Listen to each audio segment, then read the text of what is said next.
Welcome to Telegraph Studios. I'm Louise People. Today we'll be discussing the Freedom and Choice agenda. I'm joined by Simon Chrystal, Managing Director of Workplace Solutions.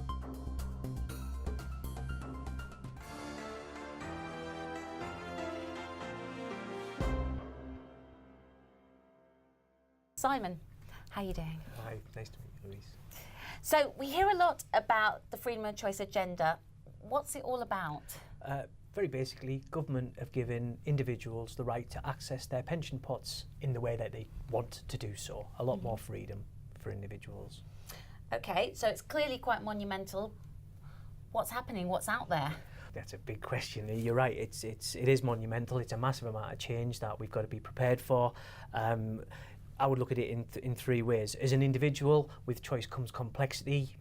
You need to understand what it is you've got, what you want to achieve, and it can be really simple. You can put it in the context of how you want to live your life. You don't have to overcomplicate it. Okay, as a company?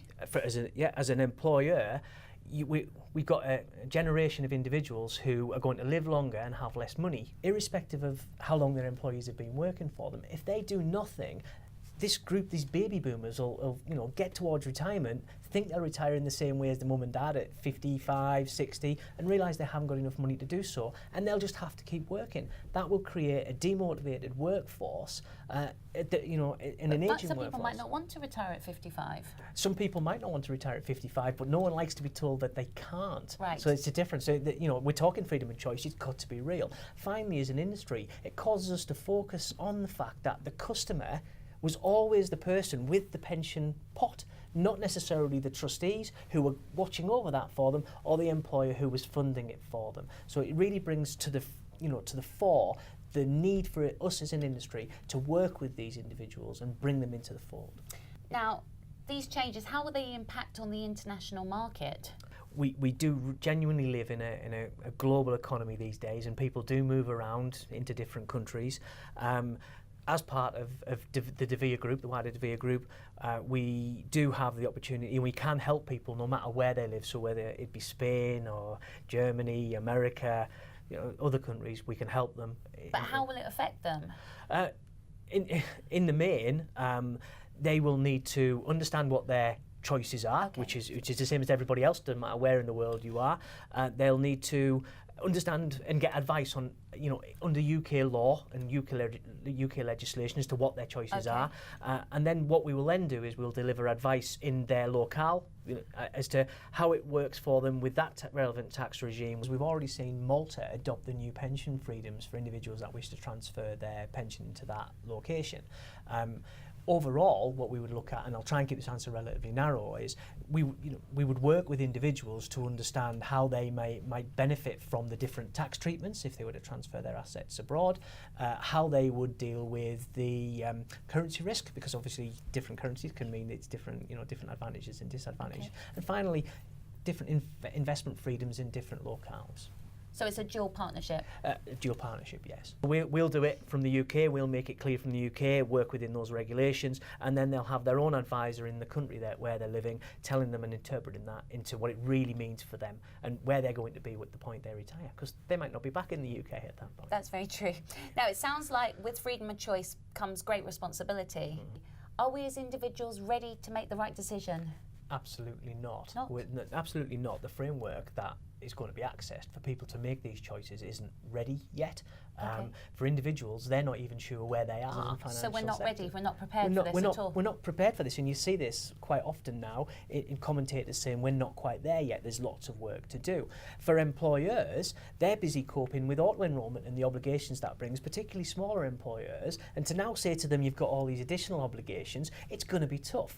For trustees, they've got to then say, okay, every decision we make, we've now got to think about how we communicate that to the membership, how we make sure that they understand they've got these freedoms, and that they exercise this in a sensible way. We've got a start here. We've got the Pensions Wise framework from the government, but it's just a start. Lots more to do. So what are the most dangerous misconceptions?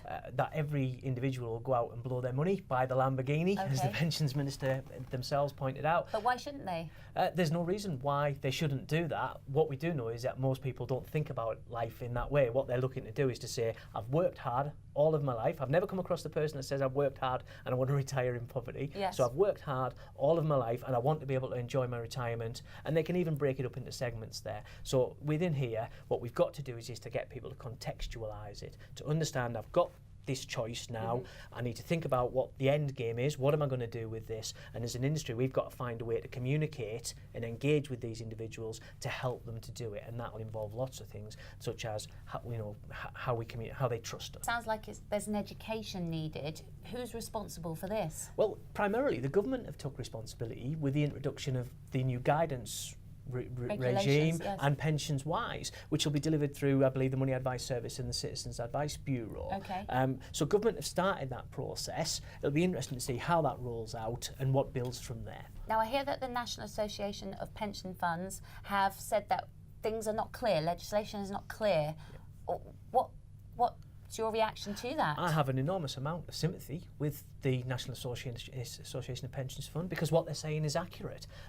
What I have less sympathy with is that as an industry we're incredibly slow to embrace change at times. What we do is we identify the problems and pass the responsibility to somebody else to deal with those problems, the government, the pensions regulator, the FCA. But we're supposed to be the experts in what we do. So it's about time that instead of worrying about what the problems were, we asked what is it that we can do to help the very people that we're supposed to be there as an industry to serve.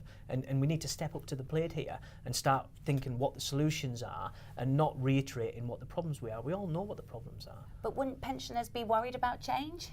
They're the people most likely to be worried about change because they're the ones that are first affected by that change. So what we've got to do within there is to get back trust. As an industry, the financial services industry is one of the least trusted sectors that there is. And in the UK, it's actually, a recent survey identified that there was less trust in people that do our job. So you're quite critical there. Are you saying that individuals are swerving responsibility? I think the first thing I would say is I talk about an industry. The NAPF as a whole has some really committed people. They're trying very hard and they've got some difficult tasks and they're representing lots of industry interests within there. But yes, I am quite critical here that as an industry, I see far too much of pass the buck. It's somebody else's problem. I can highlight the problem, but I can't bring a solution. We can be innovative as an industry. We can get back lost trust. We can reclaim proper working relationships with our customers and help people to achieve their life goals. And it's a shame that we don't choose to do that. Okay, so this all sounds quite complex, but what are workplace solutions going to do? Are you going to fix it?